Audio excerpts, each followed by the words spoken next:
Lionel মেসির ক্যারিয়ারে স্মরণীয় রাতের অভাব নেই। বিশ্বকাপ ফাইনাল, কোপা আমেরিকার শিরোপা কিংবা অসংখ্য জাদুকরী গোল সবই আছে তার ঝুলিতে। কিন্তু ২০২৬ বিশ্বকাপের প্রথম ম্যাচে আলজেরিয়ার বিপক্ষে যা করলেন সেটি হয়তো আলাদা করেই জায়গা করে নেবে ফুটবল ইতিহাসে। আলজেরিয়াকে ৩-০ গোলে হারানোর ম্যাচের সবকটি গোলই করেছেন মেসি।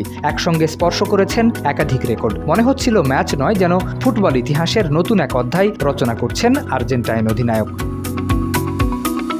বিশ্বকাপের সর্বোচ্চ গোলদাতার তালিকায় জার্মান কিংবদন্তি মিরোস্লাভ ক্লোসার সর্বকালের সর্বোচ্চ ১৬ গোলের রেকর্ডে ভাগ বসিয়েছেন মেসি। সেই সঙ্গে ভেঙেছেন ব্রাজিলিয়ান কিংবদন্তি রোনালদো লিমার ১৫ গোলের রেকর্ড। আর মাত্র একটি গোল করলেই এককভাবে উঠে যাবেন সবার উপরে।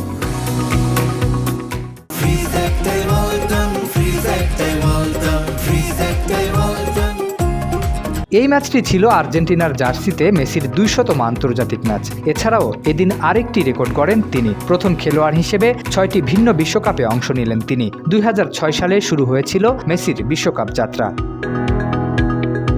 আলজেরিয়ার বিপক্ষে পাওয়া ৩ গোলের বিশেষ গুরুত্ব আছে আরেকটি কারণে। জাতীয় দলের হয়ে একাধিক হ্যাটট্রিক থাকলেও বিশ্বকাপের মঞ্চে এর আগে কখনো হ্যাটট্রিক করতে পারেননি মেসি। ৩৮ বছর বয়সে এসে সেই অপূর্ণতাও ঘুচিয়ে ফেললেন তিনি। মেসির পায়ের প্রথম গোলটি এনে দিয়েছে আরেকটি পরিসংখ্যানগত মাইলফলক। বক্সের বাইরে থেকে বিশ্বকাপে করা গোলের সংখ্যায় ব্রাজিল কিংবদন্তি রিভেলিনোকেও ছুঁয়েছেন মেসি। শরীফ উদ্দিন, ইত্তেফাক নিউজ।